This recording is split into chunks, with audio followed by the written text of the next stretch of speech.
अभी तुम अपनी बैटरी चार्ज कर रहे हो।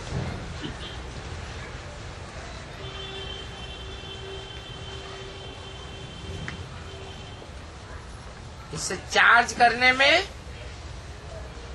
माया बहुत विघ्न डालती है। तुम्हारी बैटरी चार्ज करने ही नहीं देती। तुम चैतन्य बैटरियां हो। तुम जानते हो बाप के साथ योग लगाने से हम सतो प्रधान बनेंगे, अभी तमो प्रधान बने। कोई भी सतो प्रधान तक बैटरी चार्ज नहीं कर सकते हैं, क्योंकि आत्मा तमो प्रधान बन गई है।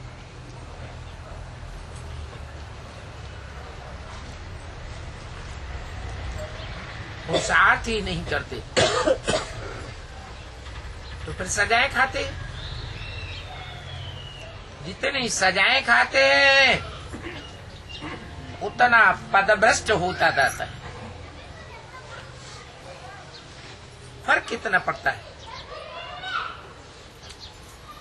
उस हद की पढ़ाई में और इस बेहद की पढ़ाई में, कितना फर्क है। कैसे नंबरवार सभी आत्माएं ऊपर से आती हैं, फिर अपने अपने समय पर अपना अपना पार्ट बजाने आना है। सभी को अपना अविनाशी अनादि पार्ट मिला हुआ है।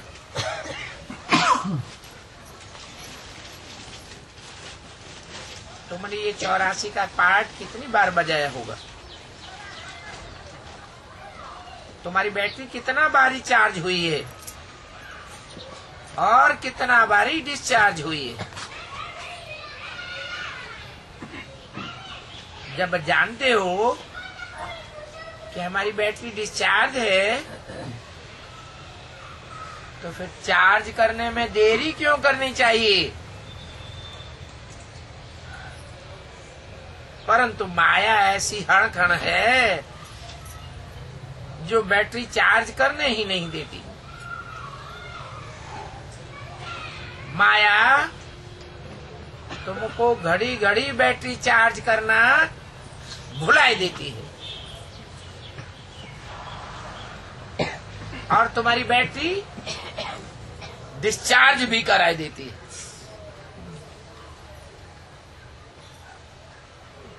वरना वो भी भुलाई देती और फिर जो भरी हुई बैटरी है वो भी क्या करती है? डिस्चार्ज कराई देती है। तुम कोशिश करते हो बाप को याद करने की, परंतु नहीं कर सकते हो। जो चार्ज करके कोशिश कर सतो प्रधान तक नजदीक जाते हैं, उनको भी फिर माया डिस्चार्ज कर देती है।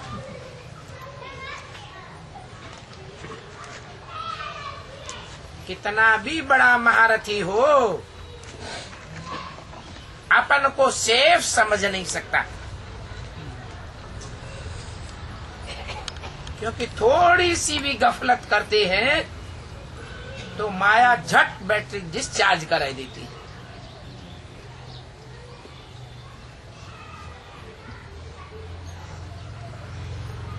और ये माया का वार पिछाड़ी तक भी होता रहेगा।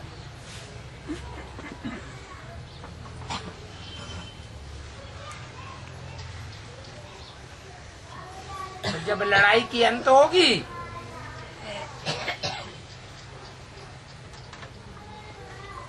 तो सभी खत्म हो जाता है।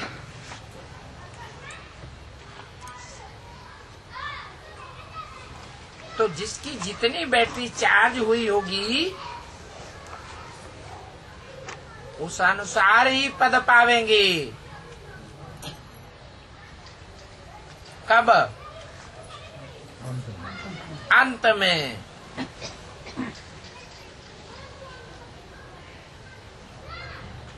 सभी आत्माएं बाप के बच्चे हैं।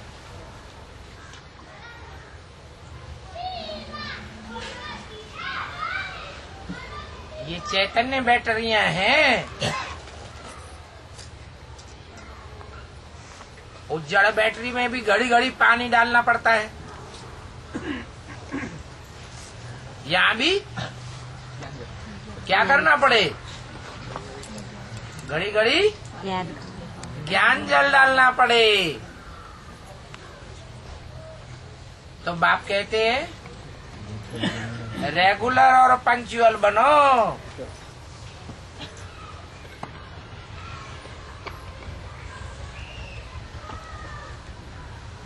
बैटरी में जल डालना भूल जाते हैं तो बैटरी सूख जाती है, फिर चार्ज ही नहीं होती।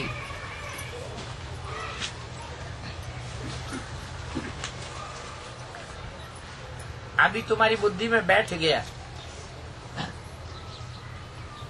कि बाप ही आकर सभी की बैटरी चार्ज कराते हैं नंबरवार। फिर कोई चार्ज करने की कोशिश नहीं करते हैं तो सजा भी खाते हैं।